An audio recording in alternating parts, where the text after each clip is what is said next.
everybody, and welcome to another episode of me putting way too much effort into a video that no one will watch. This edition is special though, because it is my birthday. I like to look at media and the world through different lenses. One piece of media that has been dissected to death is Game of Thrones. How can we consume and talk about Game of Thrones differently? What if we went through all 170 Game of Thrones main cast of characters, grade them, judge them for who they are, who they've been, and who they will ever be?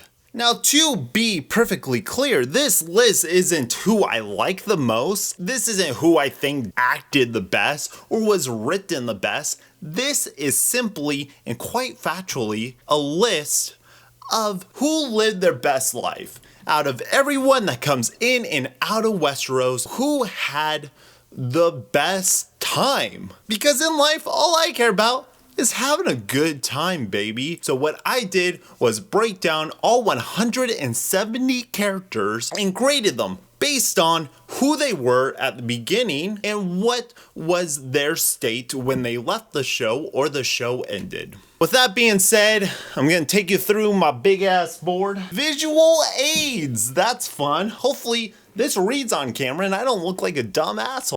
As you can see, I discriminated by regions. We have the North, which includes everything north of King's Landing. We have King's Landing itself. The Free Cities, this is the East, beyond the Wall, which includes the Night's Watchmen and kind of anything north of Winterfell. And then others, it's just everyone that doesn't really fit in these categories, like, I don't know, Bravos. Now looking here, some names you may recognize already. We have Arya, Ned, most of the Lannisters, Suri, Lancel, Tommen, the great Lannister fucking Kevin? You know that great guy Kevin? And you may be thinking, wow, these are the top of the top, the tippy top people in all the land. Therefore, their quality of life must be pretty high. Is this a list of the A's? Of the A-listers? The great A's?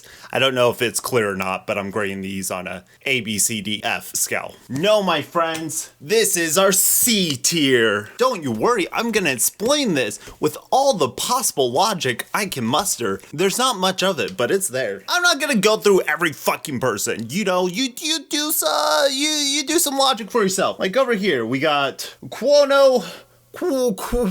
They're all blood riders. They're top commanders. After Khal Drogo dies, they're not doing very well under Daenerys' rule. The Dothraki members of Daenerys' cabinet probably get the worst deal out of everyone under her command. So that's why they're all C tier. Grey Worm over here. Why is he C tier? Well, he was born into fucking slavery. No dick. What are you gonna do as a free man with no dick? Sure, he was a high-ranking officer for Daenerys Targaryen. No, he found the love of his life, but she died. He could still make something of himself. He's still a highly respected commander. Khal Drogo. Sure, he was the fucking man. Tip-top boy of the Dothraki army. But you also gotta think about the witch doctor that curses him with life by sacrificing his child, making him brain dead, and he basically spends the last moments of his life trapped inside his skull, unable to move. Xaro Xhoan He is the richest man in Quoth. Sure, he dies alone, trapped in his own empty safe with nothing but the utter lack of light to keep him company. Alistair Thorne. He's a cranky asshole. He lives at the Night's Watch. It's fucking miserable up there. It's snowy, it's rainy, it's cold. He has no real power. He didn't like Jon from moment one. It corrupted him. He was kind of a corrupt asshole. He dies without regrets. So I respect that. I think he dies with honor. Maybe not honor, but integrity. You get Mance Rayder, King Beyond the Wall. Sure, he's a king, but like, I don't know how much power the King Beyond the Wall actually has. Craster, he's an incest monster that gets stabbed for calling a Night's Watchman a bastard. I got the sense that he was a little unhappy in his marriage, in his arrangement. We got Doran Martell. He's in a wheelchair, but he's the king of Dorne. Harry Strickland, leader of the Golden Army, gets taken out like a little bitch. He doesn't even get a fucking line to say. Fuck that guy. Brienne Tarth. The king she swore fealty to gets stabbed by a shadow. She gets blamed for that death. A rival army's mother takes her under their wing. She's given a task to bring the Kingslayer to King's Landing. They get captured. She loses at every single moment of her life. We got the waif here. Glorified steward that also has assassin powers. You have to clean dead bodies, but you also get to put on faces. It's a give and take job. Now as we move to the north, we have some true powerhouse players here. Ned, Arya, Sansa. I don't know who I erased there. Most of the Starks are C players because Winterfell is not a great place. It gets sacked multiple times. It's fucking made out of stone. The Godswood is really the only place of beauty in Winterfell. And they never show the average peasant of Winterfell going to the Godswood. So I'm assuming it's closed to the public. Great John Umber kills Lannister children because Jaime Lannister kills his son. Robb beheads him for the treachery. He was harboring a lot of anger in the end there. Jory, Roderick, loyal members of Ned's guard. I'm sure they were taken well care of up until the moment that they were stabbed and slain protecting Ned Stark. Balon, Yara, and Theon, regardless of how much power you obtain in the Iron Islands, and yes, there is power, they have a great fleet. It is the most miserable fucking, I'd rather live above the wall with Mance Rayder than live on the Iron Islands, and all the people there are mean, and they're proud of being mean. Oh, it's America. The Iron Islands are America. You can only be Ironborn if you steal material wealth. You can't. Thoros and Beric, they're doing all right. I think the Brotherhood without banners are a great camp group army. They're having fun going around the countryside, being an agent of chaos. At the same time, though, Thoros doesn't seem like he really enjoys his job being the priest. And Beric, he doesn't really seem to enjoy dying again and again. Robb Stark dies holding his wife, bleeding out as he dies in front of his mother. Not a good life. He won a couple battles though, and he was a handsome boy. Shit sucks. Rickon Stark, he didn't really live, and most of his life was either in hiding or in captivity. Sansa, she ends up okay. Is it worth going through all the shit she went through? Doesn't she have a line where she says that, like, I wouldn't be the person I am without killing of my family and the torture? Woo! Dickon and Randy Tarly. Sam's brother and father, they're dickholes, but they have a nice castle. They refuse to bend the knee. Daenerys burns them alive. Matho Seaworth gets blown up by wildfire because of Tyrion. Qyburn, disgrace Maester, claws his way back up to King's Landing. Not only is he able to perform his experiments, but they're funded. Gets his face smashed in by said experiment. Irony does not make for a good life. Grand Maester Pycelle, grifter, Maester for King's Landing. He's a joke. He's had power for a long time. Marjorie, Mace, lovely people. They both get blown the fuck up by Cersei. Their entire house wiped out. Sucks. Cersei Lannister, Kevin Lannister, Lancel Lannister, and Joffrey the King is in there. Basically anyone that dies really young, like that gives you a small score. Regardless if you are king of all of Westeros and the 7 kingdoms, you died a child, and that fucking sucks. The A+ and the F- cancel each other out. They make a big old C. Dantos, he's the knight that's turned the fool, that helps Sansa escape the wedding of Joffrey as he's dying, and he's paid for it by dying. Cool. Loras, he had his handsome boy toy in Renly. Renly dies. He gets radicalized by the sparrows. Loras had potential to have an amazing life. He has amazing eyes. Shay, whore that came from nothing, died for being a whore. Tyrion falls in love with her. She's just doing her job. She does her job with Tywin.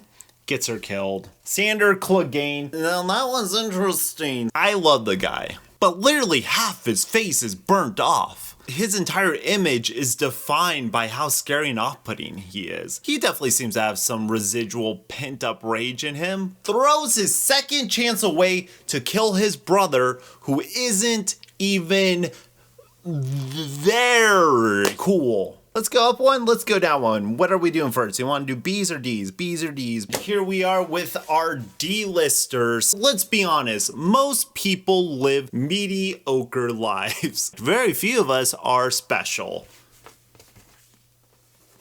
And here is our list for our D lives in Westeros. Only one from King's Landing. So I guess what you can say, if you live in King's Landing, your quality of life is already a step higher, except for Jaime, who spends most of the series not at King's Landing. The one person that he's in love with, he's not allowed to be with. He becomes a knight, disgracing himself in front of his dad's eyes, becoming a punching bag for Robert Baratheon. But he gets to fuck his sister. But he has to keep his 3 children under wraps before getting captured by Robb Stark, being chained to a pole for who knows how many days, living in his own shit, whisked away by Brienne of Tarth until they are captured again. He loses a hand, goes back to King's Landing. Cersei's gone a little crazy, a little mad, and then it's a constant back and forth for him, and he never finds his true place, ends up dying under rubble, holding on to his sister lover.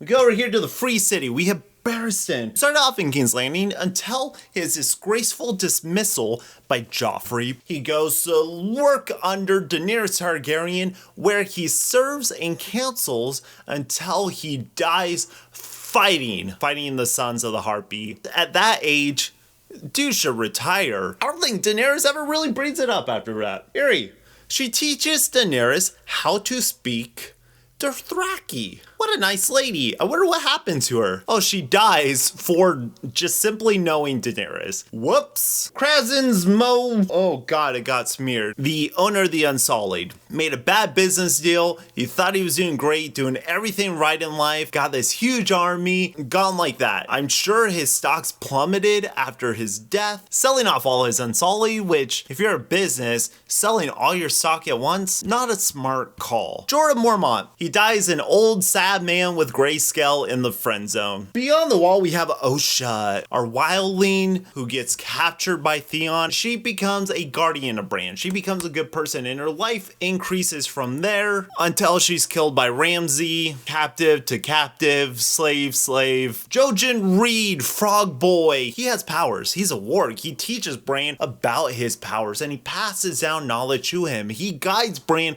to the Three-Eyed Raven, where he is rewarded for his effort, his selfless effort, by dying at the hands of zombie skeletons. If only he could have warged ahead of time. Jon Snow gets a D. He's the legitimate son of Lyanna Stark, told that he's a bastard for all his life. He's shunned so much that he feels like his only escape is to go north of the wall. Then he gets captured by the freak folk. And then he has to kill a respected ranger. And then he goes and meets Mance Rayder, where he has to disavow everything he's ever pledged to protect as a Night's Watchman. Will he be a crow, or will he be a wildling? Obviously he's a crow, but he has to betray the woman he loves, and he holds her as she dies in his hands. He gets murdered by his own people, treachery, until he's brought back to life. And after he is brought back to life, it's just him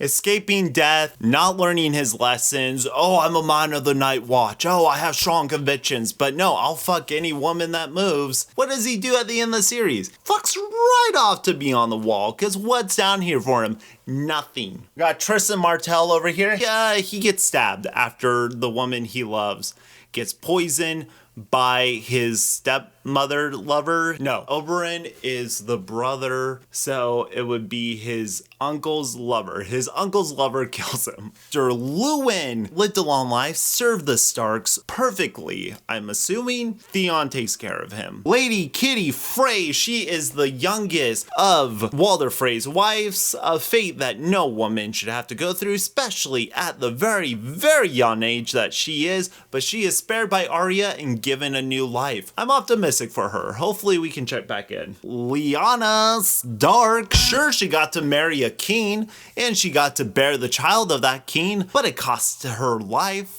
And she had to keep it a secret, and it started a war. Many people died in that war, including Ned's brother, Davos Seaworth, the Onion Knight. He is a knight. He was brought from nothing, the bottom of Flea Bottom, and he rose to become the Onion Knight, a smuggler, hand of the king, missing fingers, left for dead. All his sons are dead, locked up in captivity, has to witness his best friend radicalized by a mystical religion. He's also seen some crazy magic shit, shadow demons, and man, that'll fuck anyone up. Black Lauren, Dagmar, Cliffjaw, they aid Theon Greyjoy in the sacking of Winterfell, and they get filleted for their services by Ramsay Snow. Lisa Arryn, crazy fucking nutbag who loses her shit after Jon Arryn dies. Then when she finally has a second chance to be happy with Peter Baelish, he pushes her out the moon door. And here we are with our B tier. You may not have the best life in the world, but you're doing pretty okay by me. If you look over here in others, the entire conflict with Oberyn Martell. We got Laria Sand, the other two Sands, and then this guy. Their life is based on love and sexual energy, but Oberyn is directly fueled by revenge for his sister. Lara and the Sand Snakes then become obsessed with revenge for Oberyn, and then they die horribly and ironically by Euron and then Cersei. But fuck, did they spend the first part of that life fucking, a lot of fucking by them. That's a pretty good life. We have people we love. We have Ed. He's doing fine. He's a ranger of the Night's Watch, and sure, it's not glamorous, but he's making the best of it. Mira Reed, she got a little farther than her brother Jojen. Yoren, he gave his life so Jon Snow can live on. Samwell Tarly is one of the best people in the world. Sure, he was disgraced by his dad. He was sent to the Wall. He had a horrible time at the Wall, but he was the first character to kill a White Walker. He armed the people with obsidian, got his macer chains, and then he became the Grand Macer of King's Landing. From rags to riches, I think Samwell Tarly may get the most improved award. Then of course Hot Pie. He's just making pies. That's what he does. He makes bread. Sure, he was captured at a young age, but I think he made some true friends that will last him throughout the rest of his life. Gendry, throw Hot Pie a little bone, please. Pyatt Pre, he's a warlock that may or may not be dead. He got a little ambitious trying to take over Quarth and trying to take Daenerys' dragons, but at the end of the day, he's still a warlock. He's doing all right. Yazan, I believe he tried opening the fighting pits, and that ended up getting him killed. Spice King refused to let Dany into Quarth,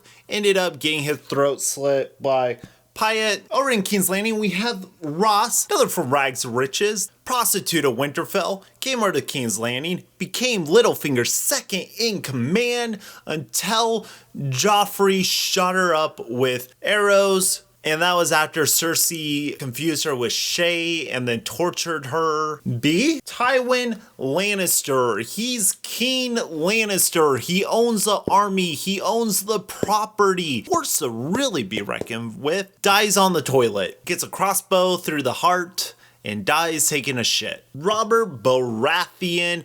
Wealth, riches, a beard that can make a bear jealous. Gets his guts ripped out by a boar and dies bleeding and shitting himself in his own bed. Armeka, she's a great whore. She's seen in several scenes with Littlefinger and Raz, and she lives. I think the last time we see her, she's bouncing on Bronn's leg before the Battle of Blackwater. I hope she survived Daenerys' burning of King's Landing.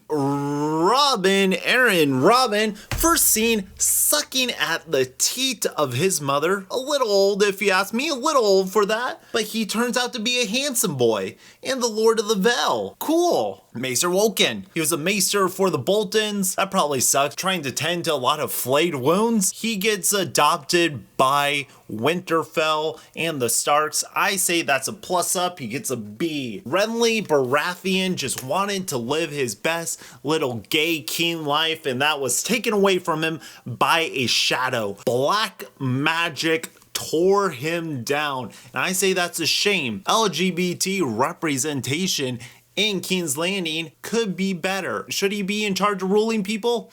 No, but god damn it, representation or something.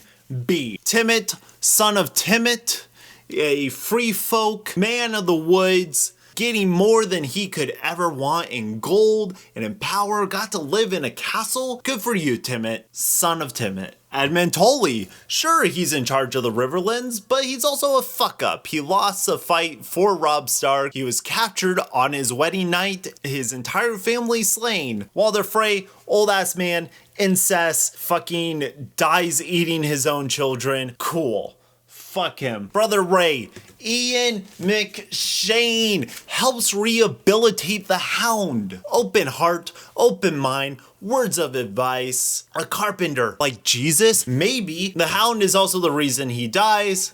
That sucks. Within the same episode, right? You only get one shot in this life. Mord, he is the simpleton gel keeper of House Aaron. He brings Tyrion to council, in which Tyrion pays him upon release, and now he's a rich boy. I think Mord's living it up. Roose Bolton, the biggest dick of the land, getting power, fucking over everybody he can. The only thing he can't escape is irony. As soon as he makes his son a trueborn, then him, his wife, and his new son are slain at the hands of Ramsay. What are you gonna do? And now it is time for our losers of Westeros. The bottom feeders, the Fs.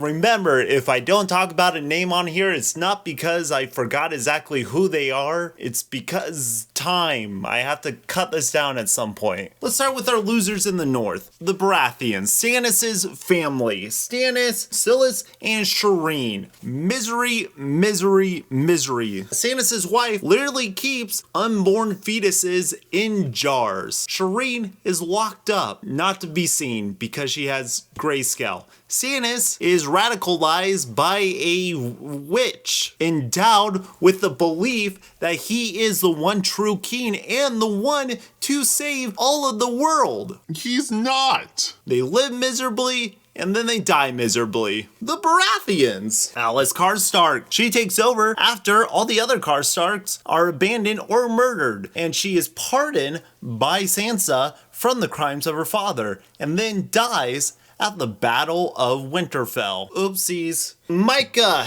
Rosalind Frey, Edmund's cute child bride that he lucked into. Did she die after the Red Wedding? Did she get married to someone else? Is she still with Edmund? It doesn't matter. Walda Bolton, the biggest of the Freys, sold to Bolton because he was offered her weight in gold, has a baby, dies in the hands of Ramsay. Shitty life. Shitty wife. No, she was a nice girl. She was nice, actually. I liked her. King's Landing, Marcella Baratheon. Ooh, raised to believe that Robert was her father until he died. She got shipped off to Dorne, basically used as a pawn by Tyrion, and she fell in love with Tristan when her biological father, Jaime Lannister, came to save her and bring her back to Westeros so her mother can finally be reunited with her. She is poisoned. She dies in the arms of Jaime, knowing finally that he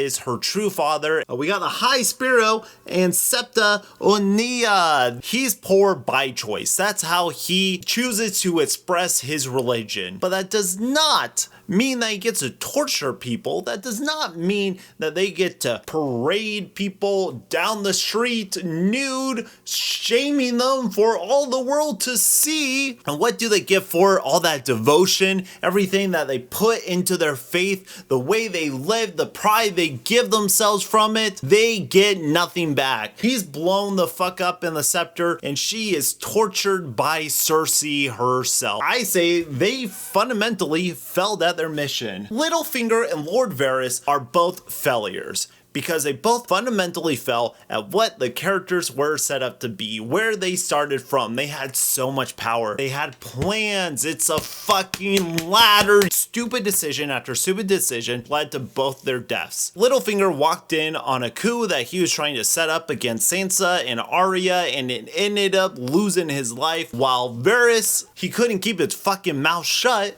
and that caused him to die.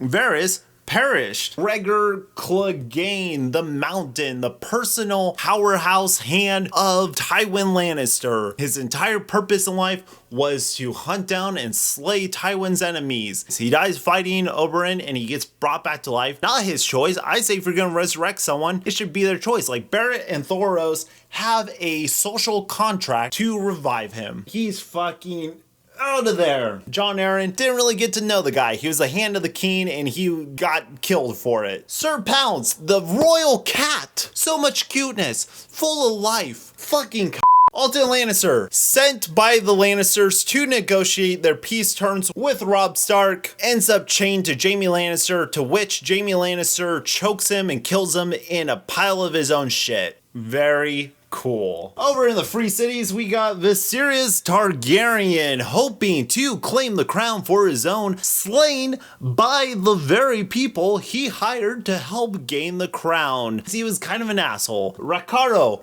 he was a blood rider, just like any other blood rider, but he was specifically the one blood rider that Daenerys sent off to go find a city and came back as a head in a sack. They couldn't even bury his goddamn bones in the ancestral plains. Motherfucker. Got Missandei for her loyal servitude, for all of her counsel, gets thrown off of a fucking wall because Dany knew her. Wine merchant tried to poison Daenerys Targaryen before Jorah steps in and makes him poison himself, or he dies, he gets slain. Doesn't matter. He was bad at his job. F. And that brings us to Daenerys Targaryen herself. She was the most powerful person in the world at one point. She had 3 dragons. She had an entire army of Unsullied, Dothraki, the Second Sons, ships. And what did she do with that? She thought with her vagina. She was like, no, I want to fuck Jon. You can't control her emotions. Here's the witch doctor that fucked her up. I'm on the witch doctor side. She was just trying to save her ass, get a little revenge. She was already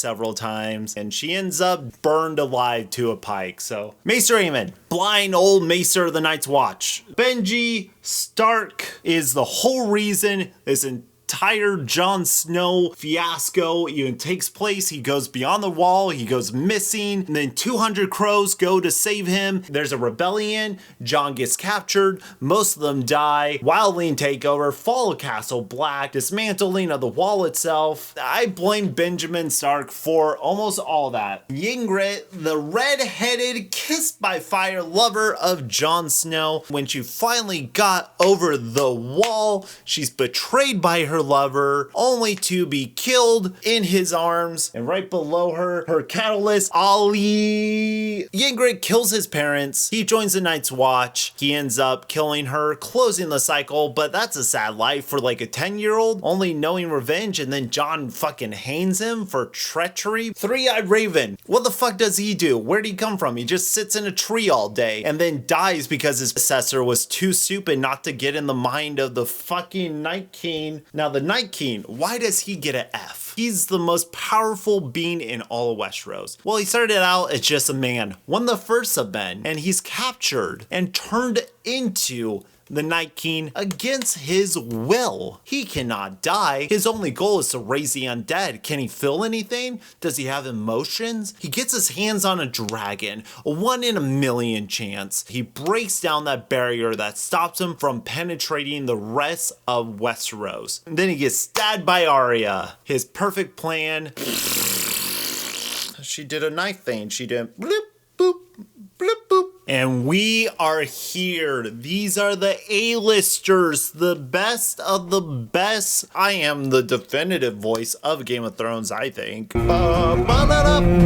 look at here. We got Arya Mopatis. He's the guy that lends passage and harbor for Viserys and Daenerys and then sells them to Khal Drogo. Was that a good move? I don't know. Is he living a great life? You betcha. Beyond the wall, we got the Lord of Bones. He has a great bone skull mask. He is the Lord of Bones, and that's all he cares about, and that's all he is. And you know what? He's living a good life as that. Grin, a simple Night's Watchman. He was the last line of defense in the tunnel gate at Castle Black against the Wildling invasion. Him and his brothers took down a giant with nothing but their sword. And I salute you, Grin. At King's Landing, we got Marie. She's just a really good sets worker. Employed under Peter Baelish. She does good work. She gets paid for it. Next, we got Patrick Payne, sets god, master of cock. Tyrion's best friend and confidant, becomes a knight and keeps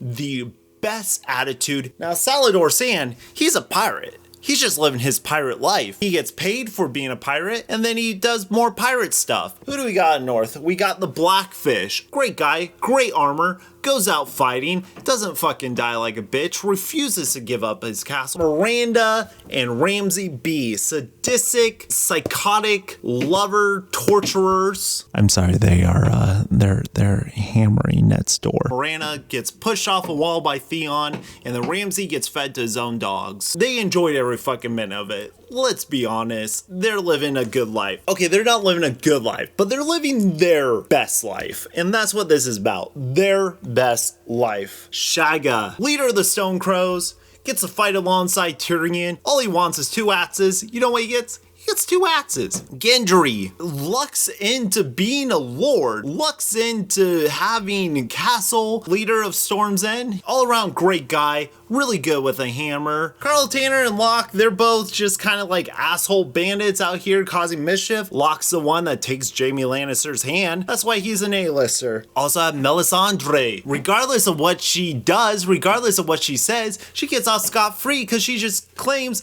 it's the Lord of Light. She has sets with Stannis. She births a shadow baby. She gets to do magic. And at the end, she just walks off into the sunset, not having to answer for a single goddamn thing that she's done, including burning a small child. She's really old, but she gets to look young. Lucky. Guy from the Royal Bank. Euron Greyjoy, that crazy motherfucker. All he wanted was to fuck the queen. You know what he did? He fucked the queen. Salador Sand, he wanted to fuck the queen. He didn't get to do that, unfortunately, but Euron did. Finally, Archmaester Goros, who wrote the book A Song of Fire and Ice, History of Westeros. He has a bestseller, and he's the Archmaester of the Citadel. I think he's achieved everything he wanted to in life. But wait, that's not everyone. I have left off, how many I got? 1, 2, 3, 4, 5, 6, 7, 8, 9. Probably should have had a top 10, but I have a top 9 greatest lives to live in all of Westeros. All right, here we go.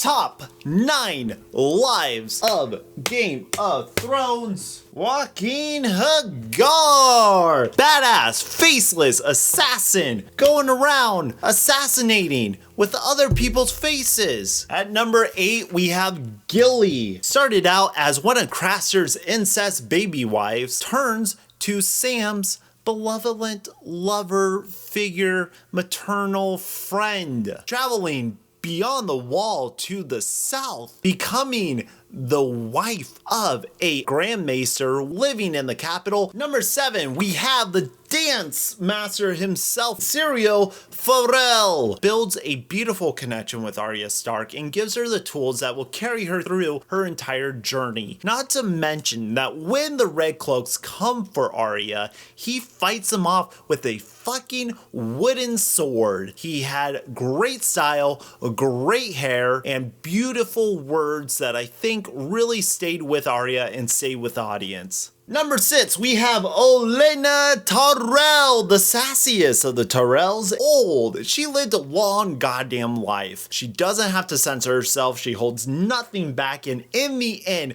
not only does she drink the poison, she tells Jaime to his fucking face that she was the one that helped kill Joffrey. Number 5, we have Tormund Giantsbane. Great beard. Beautiful man. Just out here killing, pillaging, raiding, suckled on a giant's teat, made him nice and strong. Wish he would suckle on my teat. Number 4, we have Bronn, personal bodyguard and sellsword to Tyrion Lannister. He was just along for the ride. He was just accompanying them to the Vale, and it turns out he is one of the most trusted and loyal, depending on who's paying him, people in all of Westeros. He wanted land, he wanted a castle, and he ended up with Highgarden, the Master of Coin, a position he is not qualified for. And if that isn't the most capitalistic tale you've ever heard, this one may be controversial, but number 3, I'm putting Tyrion Lannister. Sure, he is the disgrace of the family of Lannisters. He becomes the hand of the king, and he ends up talking his way out of every mistake he's ever made. He just keeps fucking up.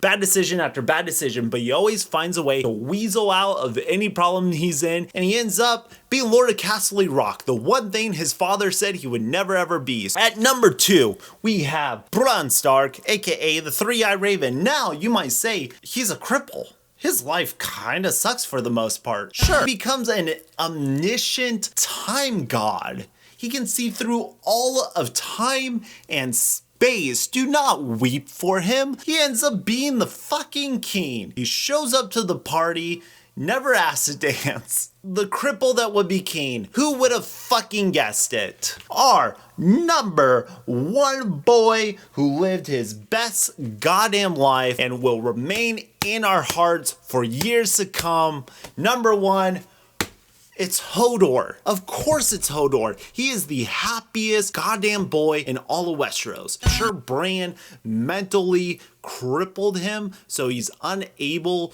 to think or do anything for himself, but he is strong and he is happy, and some might say his ignorant state is the only way to find true happiness in the land of Westeros. By factor of not being aware of anything, Hodor is single-handedly living the best life in all of Westeros, plus he has the biggest out of anyone we see. Take that for what you will. Woo.